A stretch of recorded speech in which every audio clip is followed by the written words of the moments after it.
Hey guys, I'm Dav, and today I'm back with more Total War Warhammer online action. Azhag welcomes you to the Badlands. We are indeed playing the Greenskins again against Norsca. I'm going to be using a similar build as the last game, but my opponent has a bit of a different build here. So I figured you guys would be interested to see kind of how this build plays against, some different things, and we can kind of talk about a few things. Again, just to go over things one more time, I've got 3 Goblin Wolf Rider Archers, one of my favorite units in the game.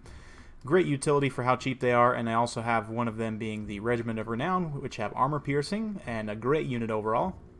Of course, Azhag the Slaughterer, he's carrying Spirit Leech, Fate of Buna, and I have traded out my typical Soul Blight for Aspect of Dread Knight, because you won't typically need to debuff the armor of Norsca too much. If they bring, Marauder champions, you may need to, but typically that won't be the case. As well, I've got some Black Orcs just in case, so I didn't feel the need to bring that. So instead, I've got some Mobile Terror, so that should be good in certain situations.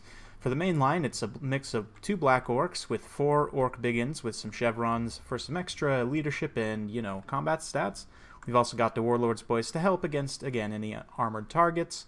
3 Orc Boar Boy Biggins. It's quite a mouthful, one of them being the Broken Tusks mob. That's given me some good shock cavalry, some anti-large, kind of shock cavalry to countercharge and sort of respond to other mobile threats. And that's about it for my build. Fairly simple stuff, fairly straightforward. For my opponent, he does have the Maws of Savagery with a Skinwolf Werekin, which is a great synergy. These guys are very good to use together, and definitely agree with bringing that. They're good in pretty much any matchup, going up against large targets. Let's see. His main line here is 3 Marauders, backed up by 3 Marauder Hunters with Javelins, 2 Marauder Spears, and a Marauder Chieftain. Looks like he's just on horseback. And what item does he actually have? The Hellfire Sword. Interesting. He's also got the Chaos Mammoth with the War Shrine, so helping with some leadership buffs, as well as that Unbreakable buff, as well to Feral Manticores, which I like this pick quite a bit. One Feral Manticore would lose to a Warboss or to Azhag up on a Wyvern, but 2, that's a little bit more dicey. You can definitely use them to pressure, a flying Greenskin Lord, which is a pretty common pick nowadays with the poison given to all Wyverns. Azhag being an excellent sorcerer and all-around very strong lord, very common pick, so really like that. We're going to be dropping a Spirit Leech here on this Feral Manticore, and that's pretty much it. So my opponent going fairly light on the infantry because of these expensive Regiments of Renown, as well as the Mammoth, of course, and some other things. The Flying Goon Squad is also about 2,000 resources, so not too much in the infantry, so he's definitely going to have to rely on these kind of specialty units. And seeing that, I'm going to definitely, begin to pressure things in a certain way. My goal here was to try and draw off these Manticores into, a disadvantageous position, use my missile superiority to help Azhag beat them in the air, maybe cast a few Spirit Leeches on the run. This mobility will be able to keep up with this flying fight, so it'll be pretty good for me. My opponent wisely pulling away. So we'll go ahead and respond in kind. We're going to stick these 2 Goblin Wolf Rider Archers onto this single Spearman, since they do not have shields and only 15 armor. They'll take quite a bit of damage from the Gobbo bows here. We're going to dispatch this Morgul's Mangy Marauder to come on this other side here and kind of screen out and hopefully draw away these Feral Manticores. Azhag also just kind of hanging around, hoping to cast some Spirit Leeches just to take these monsters down.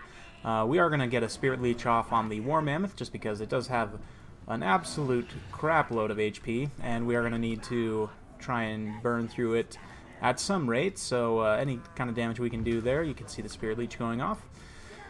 So again, just using the missiles to pressure, and because we're drawing away the Mammoth from this main infantry fight, that's going to allow me to get a very advantageous engagement over here.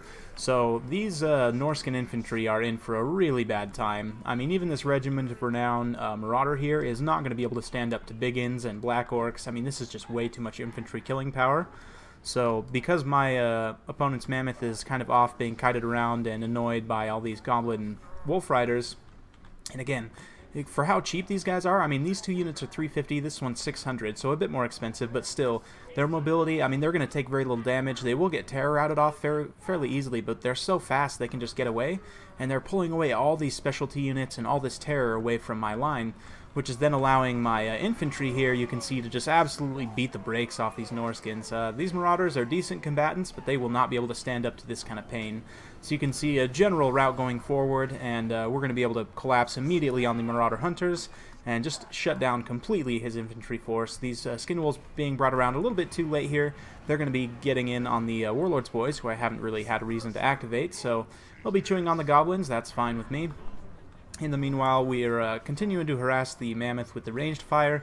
It does have 70 armor, but, you know, with the volume of missiles from the Goblin Wolf Rider archers, they can do some damage. The Mangy Marauders, of course, with their armor piercing will be excellent. You can see this Marauder Spear way off in the distance here, fighting up against some Wolf Rider archers, finally catching them, but they've pretty much been shot to pieces at this point, so my opponent's having a hard time rallying his forces. I've got my Boars in here pinning down the Mammoth.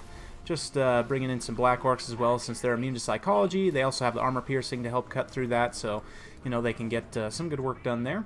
So you can see the Marauder Hunters pretty much getting cleaned up. Yeah, my opponent just really didn't have the infantry to stand up to what I had. And you definitely want to try and bring Berserkers, I would say. The Mammoth is a nice idea, and it can be fairly effective against the Greenskins, but, you know, when it gets isolated like this with all this anti-large and armor piercing, it's not going to have a good time. And, you know, the Goblin Wolf Rider archers, again, I talk about a lot on this channel how I love mobile skirmishers, and Wolf Rider archers are the best of the best because they are so cheap. They're so dirt cheap. And the harass you can do with them and forcing opponents to make mistakes like this is just absolutely invaluable. So you can see the Skin Wolves are holding out. Their regeneration will allow them to hold out for some time, but they're just not going to get a lot of kills against infantry. So this is decent for me. You know, the Orc Biggins mixed with the Black Orcs is a fairly good combination, and the anti-large combined with the armor piercing will be able to cut through these guys. So they're definitely a wild fight, lots of blood, but it's all in good fun. We are bringing the Boars around now to support, since this is pretty much the last pocket of resistance my opponent has. You can see the Mammoth has been shattered, is routing off the field, so Azhag, who I've completely forgotten, did chase down the Marauder Chieftain and pretty much got him off the field, and has been just continually kiting around these Feral Manticores. They were being unmicroed here for some time on this flank. When my opponent finally did activate them, he's continually chasing Azhag, which is what he needed to be doing, but if he had been on it the whole time, it may have helped change the outcome of the battle, but, you know, it's hard to say.